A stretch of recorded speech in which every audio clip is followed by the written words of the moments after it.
تو آپ صلی اللہ علیہ وسلم نے صحابہ کرام سے فرمایا کہ ان دونوں یعنی کہ قبروں میں جو بسنے والے ہیں ان دونوں کو عذاب قبر ہوگا، ایک کو پیشاب میں احتیاط نہ کرنے کی وجہ سے اور دوسرے کو دوسروں کی غیبت کرنے کی وجہ سے۔ آپ صلی اللہ علیہ وسلم نے قریب ہی موجود ایک کھجور سے 2 ٹہنیاں توڑی اور دونوں قبروں پر ایک ایک رکھ دی اور فرمایا کہ جب تک یہ ہری رہیں گی اس وقت تک یہ عذاب قبر سے محفوظ رہے گا۔ یعنی کہ جو ہم دنیا میں کرتے ہیں، یہ ویسے بھی دیکھیں نا، دنیا کا نظام ہے کہ دنیا میں ایک انسان اچھے اعمال کرتا رہتا ہے، اس کو صلہ نہیں ملتا۔ اب ظاہری بات ہے دل میں کڑن اس کی ہوتی ہے، تو اللہ نے ایک آخرت کا دن رکھ دیا کہ اس کو وہاں پر اس کا صلہ دیا جائے۔ اور اس طرح ایک انسان ہمیشہ برے کام کرتا رہتا ہے اور دنیا میں برائی سے کی وجہ سے کسی بھی سزا کا مستحق نہیں ٹھہرایا جاتا، بچ جاتا ہے، اللہ تعالیٰ نے اس کے لیے آخرت کا دن رکھا ہے۔ تو اسلام کا تو یہ تصور مختصراً میں آپ کے سامنے رکھا ہوں۔ اس کے بعد اگر ہم یہودیت کے حوالے سے دیکھیں تو یہودیت میں جنت اور جہنم کا جو تصور ہے، یہ بائبل کتاب مقدس جس کو کہا جاتا ہے، یہ میرے پاس موجود ہے۔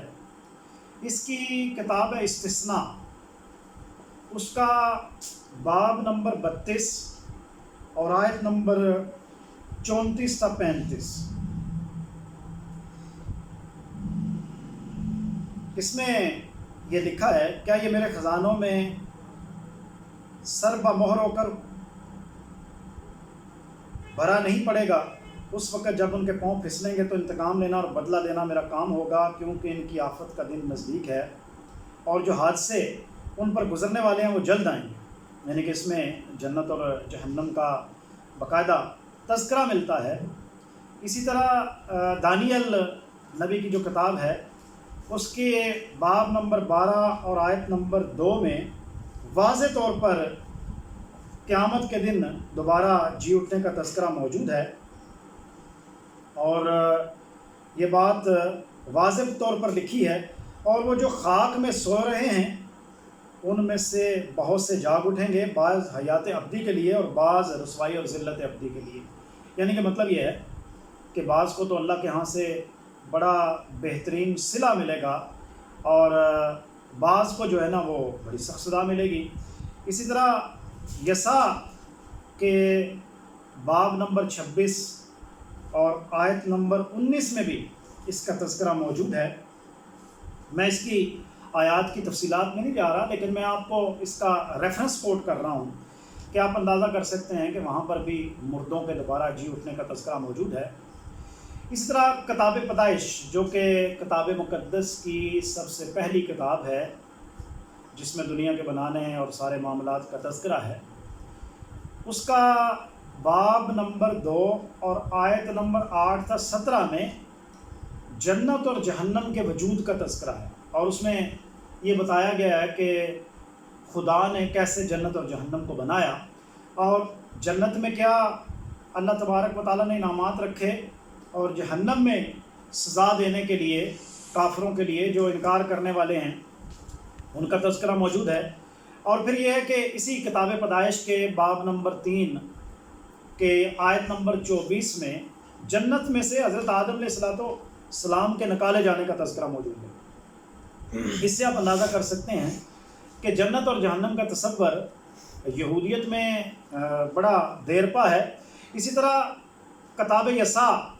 کے باب نمبر 64 اور آیت نمبر 4 میں جنت کی مختلف نعمتوں کا تذکرہ ہے کہ وہاں پر پھل ہوں گے، وہاں پر دودھ ہوگا، اس طرح کی دیگر اشیاء کا تذکرہ ہے۔ اور کتاب استثناء کے باب نمبر 32 اور آیت نمبر 20 تا 23، یہ میں آپ کے سامنے پڑھ دیتا ہوں۔ جو اس کی 20 تا 23 آیت ہے، آپ یہ دیکھیے کہ موجود ہے، تب اس نے کہا کہ میں اپنا منہ ان سے چھپا لوں گا اور دیکھوں گا کہ ان کا انجام کیسا ہوگا، کیونکہ وہ گردن کش نسل اور بے وفا اولاد ہیں۔ انہوں نے اس چیز کے باعث جو خدا نے انہیں مجھے برے غیرت اور اپنی باطل باتوں سے مجھے غصہ دلایا، سو میں بھی ان کے ذریعے سے جو کوئی امت نہیں ان کو غیرت اور ایک نادان قوم کے ذریعے سے ان کا غصہ دلاؤں گا، اور اس لیے کہ میرے غصے کے مارے آگ بھڑک اٹھی ہے جو پاتال کی تہہ تک جلتی جائے گی اور زمین کو اس کی پیداوار سمیت بسم کر دے گی، اور پہاڑوں کی بنیادوں میں آگ لگا دی گئی، یعنی کہ جہنم کا تذکرہ ہے۔ اسی طرح یسا میں جو ہے وہ اس کے باب نمبر 30 کی آیت نمبر 33 میں تذکرہ ہے، اور یسا ہی کے باب نمبر 24 اور 66 میں تذکرہ ہے۔ اگر ہم مسیحیت کے حوالے سے دیکھیں، اس میں جو آخرت کا تصور ہمیں ملتا ہے، تو قیامت کے دن خدا کی جو قیامت ہوگی، یسا میں اس کا تذکرہ موجود ہے کہ اس دن کیا اس کی ہولناکیاں ہوں گی اور کیسے اس کو برپا کیا جائے گا۔ یسا کے باب نمبر 25 اور آیت نمبر 8 میں اس کا تذکرہ ملتا ہے۔ اسی طرح تھلینکیوں کے نام جو پطرس کا پولس رسول کا خط ہے، پہلا خط ہے، اس کے باب نمبر 4 اور آیت نمبر 16 میں ہمیں یہ واضح تذکرہ ملتا ہے کہ قیامت کیسے برپا ہوگی۔ اور دانیل کا جو باب نمبر 12 اور آیت نمبر 2 ہے، اس کا میں آپ کے سامنے ایک حوالہ پڑھ دیتا ہوں کہ کیسے جو ہے نا اس کا، اور جو خاک میں سو رہے ہیں ان میں سے بہت سے جاگ جائیں گے، بعض حیات ابدی کے لیے اور بعض رسوائی اور ذلت ابدی کے لیے۔ اس سے آپ اندازہ کر سکتے ہیں کہ کس قسم کی ہولناکیاں وہاں پر ہوں گی، اور ان ہولناکیوں سے کیسے لوگ جو ہے نا گرفتار ہوں گے۔ اسی طرح وادی میں جو سوکھی ہڈیاں تھیں، حزقیل نبی سفر کر رہے تھے اور انہوں نے وہاں پر ہڈیاں دیکھیں، تو اس کا تذکرہ ہمیں اس کے باب نمبر 37 کی آیت نمبر 1 تا 4 میں ملتا ہے۔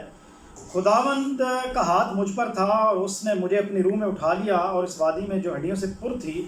مجھے اتار دیا، اور مجھے اس کے پاس جو گرد پھرایا، اور دیکھ وہ وادی کے میدان میں بکثرت اور نہایت سوکھی تھیں، اور اس نے مجھے فرمایا، اے آدم زاد،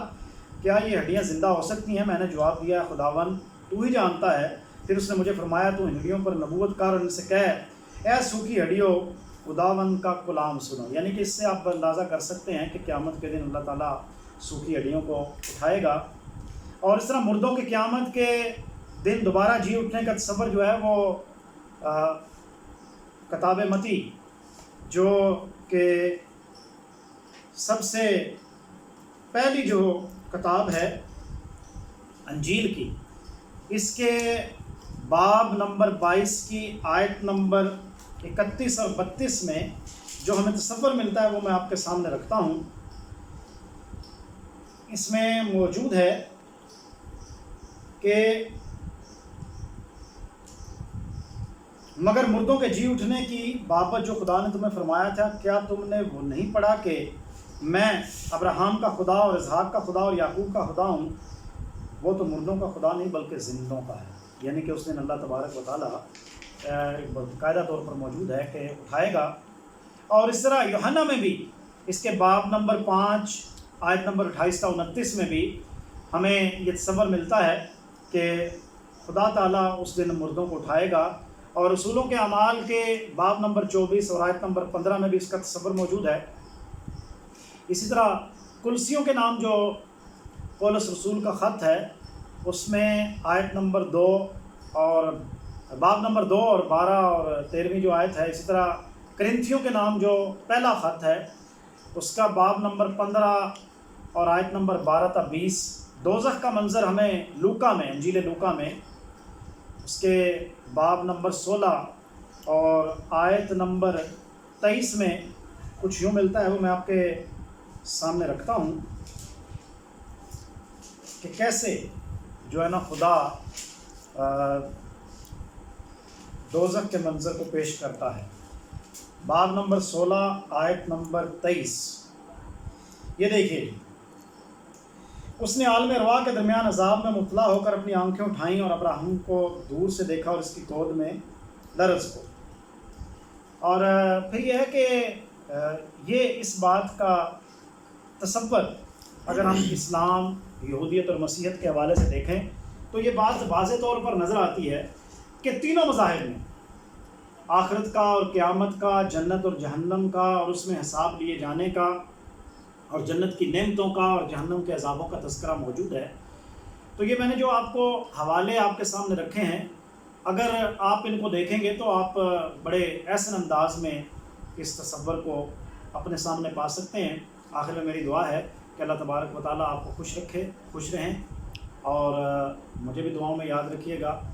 السلام علیکم۔